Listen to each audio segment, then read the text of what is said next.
Murshidabad station ও Azimganj junction rail station. Adjust point Nasipur rail ব্রিজের মাধ্যমে নসিপুর রেল ব্রিজের দিকে যেতে কার পজিশন দেখতে পাচ্ছেন, সামনে নসিপুর রেল ব্রিজের দিকে যাবে, সামনে সিগন্যাল পজিশন, তারপরে একদম নসিপুর রেল ব্রিজের দিকে পৌঁছবে লাইন। এই লাইন স্টেড নসিপুর রেল ব্রিজ পার করে একদম সরাসরি পৌঁছে যাবে আজিমগঞ্জ জংশন রেল স্টেশন।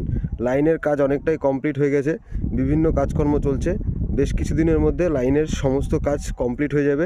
সাইডে দেখতে পাচ্ছেন এদিকে সিগন্যাল পোল বসানো হবে, মানে আর কি সিগন্যাল পোল বসানো হয়েছে, এদিকে ইলেকট্রিফিকেশনের পোল ফাউন্ডেশন কমপ্লিট করা হয়েছে, বসবে সমস্ত জায়গায় ওএইচই পোল লাইন দিয়ে কাজ হয়েছে আপনারা দেখতে পাচ্ছেন।